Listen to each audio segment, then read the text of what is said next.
Today I'm talking about my new book, which is about the keto diet. Now, I've only just started writing it 2 days ago. I've completed my research and I'm now in the writing stage.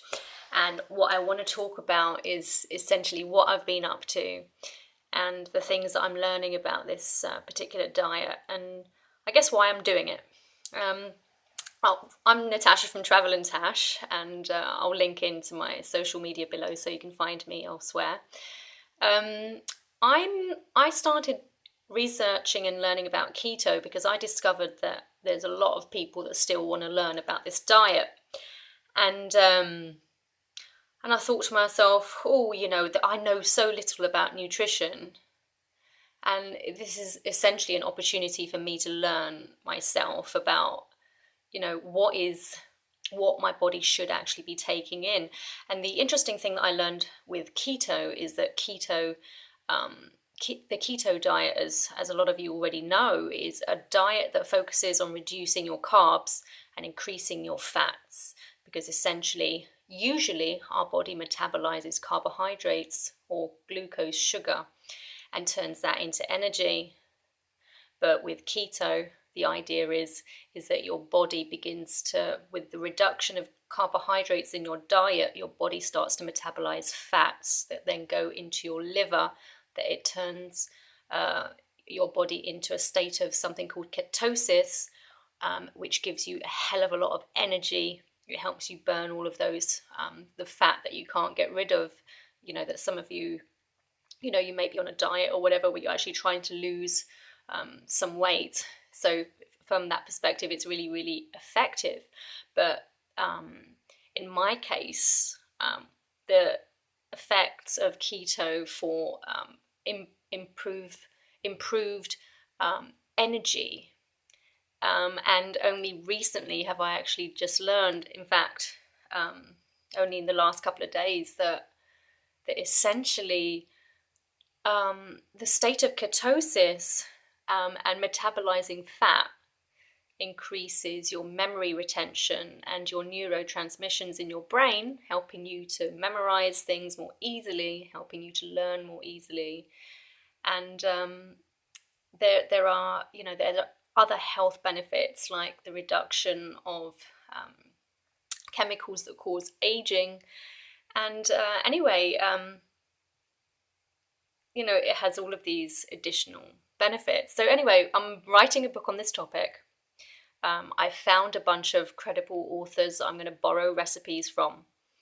And I've put together a delicious combination of some really great recipes based on actually my own life, my own tastes, my travel, and my past experiences. And so I recently shared on my Facebook Travelandtash page essentially a list of the recipes that I intend to include.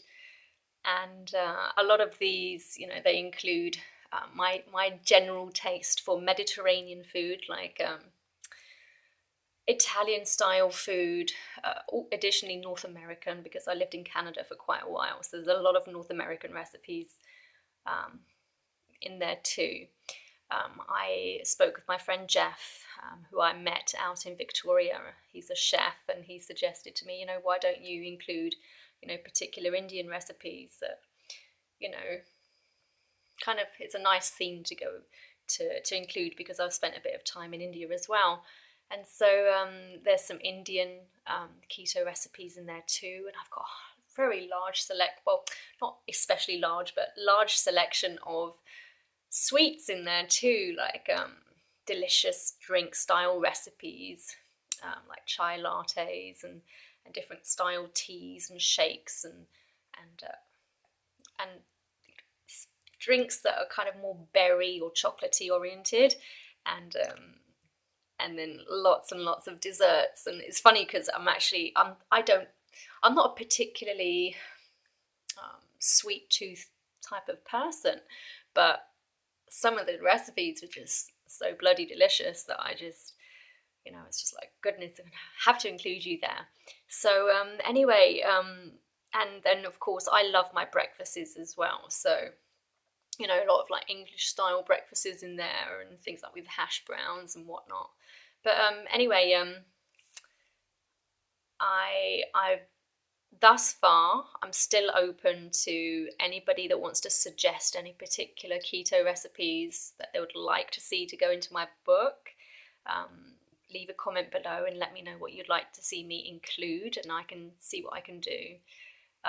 Meanwhile, I've already begun writing. I'm in the introduction stage of it, but all of the research has pretty much been done, and I'm hopeful that I can publish within the next 2 or 3 weeks. It's a lot of work ahead of me, and it's the first recipe book that I've ever written. But it's a good challenge, and it's going to help me learn so much. Actually, in this process, I'm learning so much about my own health, and really just our diet and the things that we put into our body really affect our mood. It affects our ability to concentrate, and of course that manifests in our weight, in the overall shape of our body, and essentially we need to look after ourselves. So anyway, thank you so much for watching my video. I'll pop a link to my previous book that I've written, Relationships, 18 Principles to Attract and Retain a Fulfilling Relationship. I'll link that in below to the Amazon website so you can find me, and also to my website, travelandtash.com. Thank you so much for watching. Take care. Bye.